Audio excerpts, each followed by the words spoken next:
Friends Odisha hydro power corporation तरफ एठी बहुत सारा वैकेंसी आसी जाइछि वर्तमान 100 टू अधिक वैकेंसी आसी पाखापाखि 200 टी वैकेंसी आसी जो मैंने सब 10th पास करिसेंती आईटीआई किंबा ग्रेजुएशन करिसेंती +2 पास आउट करिसेंती सेमानक पई एही अपडेट टी रहिछि। तो एठी सबु कैटेगरी रो कैंडिडेट माने एठी जॉब पाई परिबे। भुवनेश्वर लोकेशन रहिछि एंड ओडिशा रा आपण माने जे कोनोसी भी लोकेशन रे एही जॉब टी को पाई परिबे। तो फ्रेंड्स आमे डिटेल्स टी को देखि नबा एंड किबोली भाबरे आपण माने अप्लाई करिवे ताहा बे आमे एही वीडियो माध्यम रे डिटेल्स टी जानि नबा। तो चलंतु डिटेल्स टी को देखि नबा किबोली भाबरे आपण माने जॉब पाई परिबे। फ्रेशर्स माने भी एही जॉब टी को पाई परिबे। बहुत इजी प्रोसीजर भी रहिछि सब डिस्कस करिवे। तो चलंतु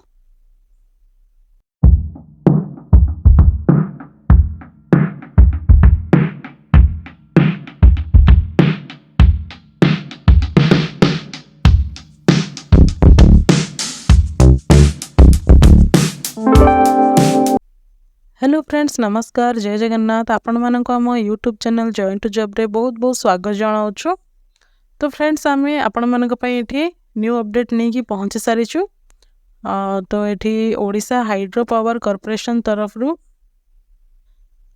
रिक्रुटमेंट रहिछि 2025 ईयर रो। तो एठी जे माने भी सब +2 पास आउट करिसेंती किबा आईटीआई पास आउट करिसेंती से माने एही जॉब टी को पाई परिबे। तो हम डिटेल्स टी को देखि नबा। तो चलंतु देखंतु एठी the Odisha hydro power corporation recruitment 2025 for 171 post of management training diploma engineering training and other candidate with any graduate LLB diploma ITI any masters degree MBA PGDM PG diploma can apply online. The online applications opens on 12 November 2025 and closes on 11 December 2025. The candidates shall apply online through OHPC website. तो friends एठी जे माने भी सब interested अछंती direct website जे कि एठी आपण माने apply करि परिबे। बहुत इजी प्रोसीजर रहिछि। तो एटा नवेम्बर 12 तारिख सुधा ऑलरेडी स्टार्टेड हेई सारिलानी एंड डिसेंबर 11 तारिख सुधा यह क्लोज देवा पई जाउ अछि। तो आपण माने सही समय सीमा मध्य रे आपण माने अप्लाई करि परिबे। Odisha Hydro Power Corporation has released an official notification for the recruitment of 171 management training, diploma engineer training and other posts. Interested and eligible candidates can apply online through the official OHPC website. The last date to submit the application form is December 11, 2025. In this article, you will find the OHPC management training, diploma engineering training and other post recruitment details including eligibility criteria, age limit, salary, structure, selection procedure, application steps. तो एठी आपण माने सब किछि details पाई परिबे। तो देखंतु आमे एबे मेन पार्ट ऊपर आपण माने एठी पहुंची गले। तो ये देखो कंपनी नेम रही Odisha hydro power corporation OHPC। ये पोस्ट नेम रही management training diploma engineering training and other. Number of post रही 171 पोस्ट रही 171 वैकेंसी रही। सैलरी 22,700 to 50,000 पर मंथ आपंकर सैलरी रही जहाँकि 22,700 टंका आरंभ करिकी 50,000 टंका एटी आपण मानक पई सैलरी मध्य रहिछि। तो केउ माने अप्लाई करि परिबे आपण मानकर क्वालिफिकेशन कोन रहितले आपण माने अप्लाई करि परिबे ए जॉब टी को करि परिबे। Any graduate LLB diploma ITI any masters degree MBA PGDM PG diploma.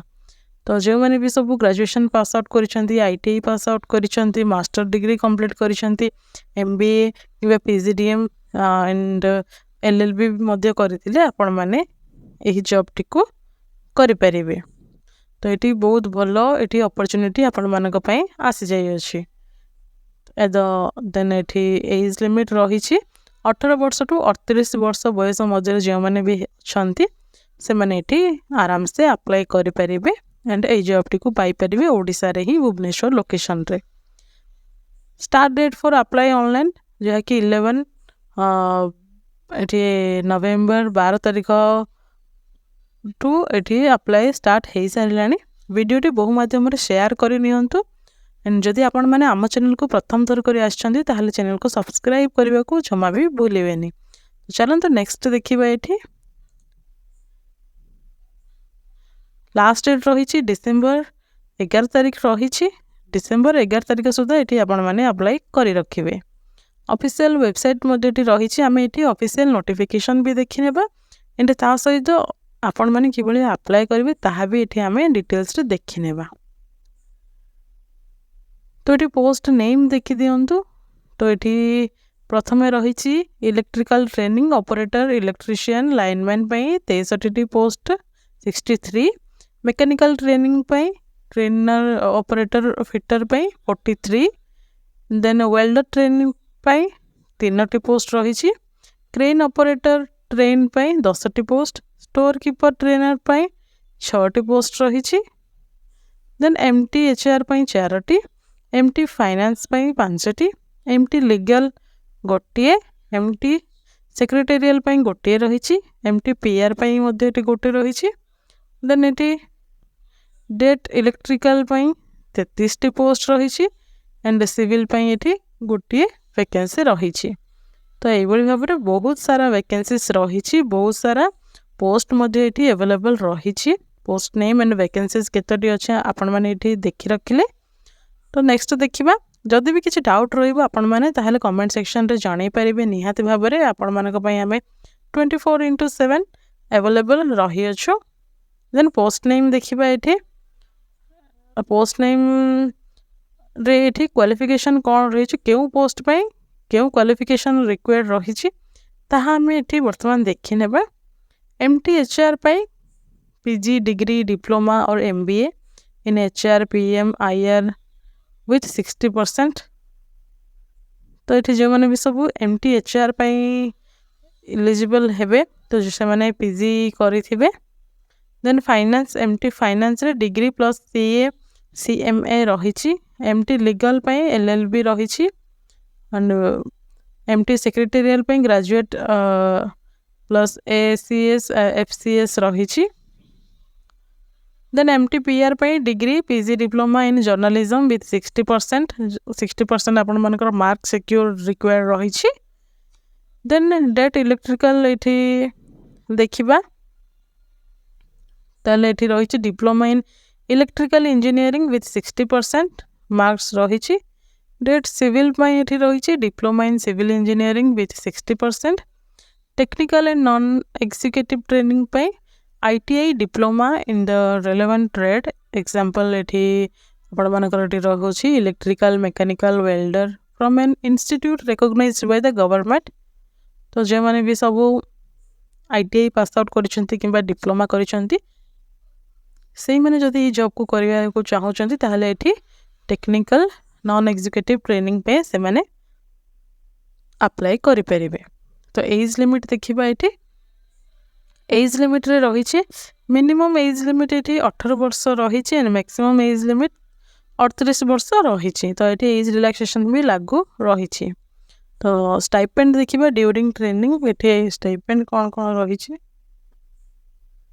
तो आपण मानकर सैलरी कौन मिल मैनेजमेंट ट्रेनिंग रे ये आपण मानक 50,000 टंका मिल जाउछि per month. Diploma engineering training जैकि डेट डीईटी रही ये 40,000 टंका रही। टेक्निकल नॉन एग्जीक्यूटिव ट्रेनिंग ये 22,700 टंका रही।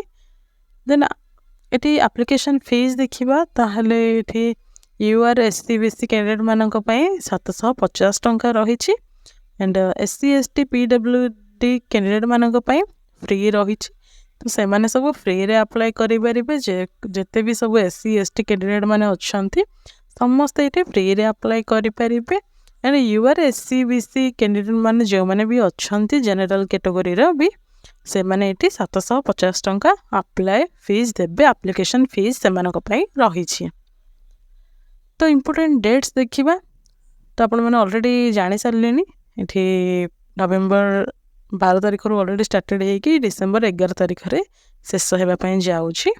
ତ ଏଠି ଆମେ କିଭଳି ଭାବରେ ଆପଣମାନେ ଆପ୍ଲାଏ କରିବେ ତାହା ଦେଖିବା। ତ ପ୍ରଥମେ ଏଠି ଅଫିସିଆଲ ନୋଟିଫିକେସନଟିକୁ ଆମେ ଏଠି ଚେକ୍ କରିନେବା, ଯାହାଦ୍ୱାରା ଆପଣମାନଙ୍କର ବି ଡାଉଟ୍ କ୍ଲିଅର ରହିବ। Odisha hydro power corporation limited ରହିଛି। ତ ଏଠି ଦେଖନ୍ତୁ ଏ ଗଭର୍ଣ୍ଣମେଣ୍ଟ ଅଫ୍ ଓଡ଼ିଶା ଅଣ୍ଡରଟେକିଂ ରହିଛି। ତ ଏଠି ଭୁବନେଶ୍ୱର ରହିଛି। ତ ଆପଣମାନଙ୍କର ଡେଟ୍ ବି ଆପଣମାନେ ଏଠି ଦେଖିପାରିବେ। ଏହି ନୋଟିଫିକେସନଟି ଆପଣମାନେ ଡେସ୍କ୍ରିପସନ୍ ବକ୍ସ ଚେକ୍ କରନ୍ତୁ, ସେଠି ଆପଣମାନେ ଲିଙ୍କ ପାଇଯିବେ। ତ ଆପଣମାନେ ଡାଇରେକ୍ଟ ଏହି ପେଜ୍କୁ ଆସିକି ଆପଣମାନେ ପଢ଼ିପାରିବେ, ସବୁକିଛି ଜିନିଷ ଡିଟେଲ୍ସରେ ଜାଣି ବି ପାରିବେ। ତ ସବୁକିଛି ଜିନିଷ ଏଠି ରହିଛି, ଭେକେନ୍ସି ପୋଜିସନ୍ ବି ଏଠି ରହିଛି। ତ ଆପଣମାନେ ସବୁକିଛି ଡିଟେଲ୍ସ ଏଠୁ ପାଇଯିବେ। ଏଠି ସାଲେରୀ ବି ଆପଣମାନେ ଚେକ୍ କରିପାରିବେ, ସାଲେରୀ ଆପଣମାନଙ୍କର କ'ଣ ରହିବ, କେଉଁ ପୋଷ୍ଟ ପାଇଁ କ'ଣ ସାଲେରୀ ରହିଛି, ସବୁକିଛି ଡିଟେଲ୍ସ ଏଥିରେ ରହିଛି। ତ ସବୁ ଡିଟେଲ୍ସ ଜାଣିପାରିବେ। ତ ଚାଲନ୍ତୁ ଆମେ ଏବେ ଜାଣିନେବା କିଭଳି ଭାବରେ ଆପଣମାନେ ଆପ୍ଲାଏ କରିବେ, ତାହା ଆମେ ଏଠି ଏବେ ଦେଖି ରଖିବା। ତ ଦେଖନ୍ତୁ ଆପଣମାନେ ଡେସ୍କ୍ରିପସନ୍ ବକ୍ସ ଚେକ୍ କରନ୍ତୁ, ସେଠି ଆପଣମାନଙ୍କୁ ଆପ୍ଲିକେସନ୍ ଲିଙ୍କ ବି ମିଳିଯିବ। ତ ସେଇ ଲିଙ୍କ ଉପରେ କ୍ଲିକ୍ କଲେ ଆପଣମାନେ ଏଇଭଳି ଭାବରେ କିଛି ଇଣ୍ଟରଫେସ୍ରେ ପହଞ୍ଚିଯିବେ ଓଡ଼ିଶା ହାଇଡ୍ରୋ ପାୱାର କର୍ପୋରେସନ ଲିମିଟେଡ଼ରେ। ଯଦି ଆପଣମାନେ ଏଠି ଆଗରୁ ବି ଆପ୍ଲାଏ କରିଛନ୍ତି ଏହି ଜବ୍ ରିଗାର୍ଡ଼ିଂ, ତାହେଲେ ଆପଣମାନେ ଲଗ୍ଇନ୍ କରିବେ। ଯଦି ଆପଣମାନେ ନ୍ୟୁ ଅଛନ୍ତି ତାହେଲେ ଆପଣମାନେ ଏଠି ରେଜିଷ୍ଟର ଉପରେ କ୍ଲିକ୍ କରିବେ, ଏନେ ନିଜକୁ ରେଜିଷ୍ଟର କରେଇବେ ଏଥିରେ, ଦେନ୍ ଆପଣମାନେ ଆପ୍ଲାଏ କରିବେ। ତ ଏଠି ଆପଣମାନେ ରେଜିଷ୍ଟର କରିବା ପାଇଁ ଆପଣମାନଙ୍କୁ ଏଇ ସବୁ ଜିନିଷ ଫିଲ୍ଅପ୍ କରିବା ପାଇଁ ପଡ଼ିବ। ତ ଏଠି ଆପଣମାନଙ୍କର ଦେଖନ୍ତୁ ଆପଣମାନେ କେଉଁ ପୋଷ୍ଟ ପାଇଁ ଏଠି ଆପଣମାନେ ଏଠି ଆପ୍ଲାଏ କରୁଛନ୍ତି ତାହା ଏଠି ଆପଣମାନେ ଏଠି ଦେବେ। ଦେନ୍ ଆପଣମାନଙ୍କର ପୋଷ୍ଟାଲ କୋଡ଼କୁ ଦେବେ, ଆପଣମାନଙ୍କର ନେମ୍କୁ ଏଠି ଫିଲ୍ଅପ୍ କରିବେ, ମୋବାଇଲ ନମ୍ବରକୁ ଏଠି ଦେବେ, କନଫର୍ମ କରିବେ। ଦେନ୍ ଏଠି ମେଲ୍ ଆଇଡ଼ିକୁ ଆପଣମାନେ ଏଠି କନଫର୍ମ କରେଇବେ। ଦେନ୍ ଆପଣମାନେ ଏଠି ଏଇ କ୍ୟାପଚାକୁ ଦେଇକି ଆପଣମାନେ ଜେନେରେଟ୍ OTPରେ ଆପଣମାନଙ୍କର ଏଠି ଭେରିଫାଇ ହେଇଯିବ। ଦେନ୍ ଆପଣମାନେ ରିଭେରିଫାଇ ଏଠି କରିବେ, ଆଇ ଏଗ୍ରି ଏଇ ଉପରେ କ୍ଲିକ୍ କରିସାରିଲା ପରେ ଆପଣମାନେ ରିଭେରିଫାଇ କରିବେ। ତ ଏଇଭଳି ଭାବରେ ଆପଣମାନେ ଏଠି ରେଜିଷ୍ଟ୍ରେସନ୍ ହେଇଯିବ ଆପଣମାନଙ୍କର। ତ ଇଜିଲି ଆପ୍ଲାଏ କରିପାରିବେ। ଯଦି ବି କିଛି ଡାଉଟ୍ ରହିବ ତାହେଲେ କମେଣ୍ଟ ସେକ୍ସନରେ ଜଣେଇବେ। ଆଣ୍ଡ ଆପଣମାନଙ୍କର ଆଇଡ଼ି ପାସୱାର୍ଡ଼ କ୍ରିଏଟ୍ ହେଇସାରିଲା ପରେ ଆପଣମାନେ ପୁଣି ଥରେ ଏଠି ଲଗ୍ଇନ୍ ମଧ୍ୟ କରିପାରିବେ। ତ ଫ୍ରେଣ୍ଡସ୍, ଏହା ଥିଲା ଫୁଲ୍ ଡିଟେଲ୍ସଟି। ଯଦି ବି କିଛି ଡାଉଟ୍ ଥାଏ ତାହେଲେ କମେଣ୍ଟ ସେକ୍ସନରେ ଜଣେଇବେ। ଆମେ ପୁଣି ଥରେ ଆପଣମାନଙ୍କ ପାଖରେ ଏଇଭଳି ଭାବରେ ନ୍ୟୁ ଜବ୍ର ନ୍ୟୁ ଅପଡ଼େଟ୍ ନେଇକି ପୁଣି ଥରେ ପହଞ୍ଚିବୁ। ସେ ପର୍ଯ୍ୟନ୍ତ ରହୁଛୁ, ନମସ୍କାର, ଜୟ ହିନ୍ଦ।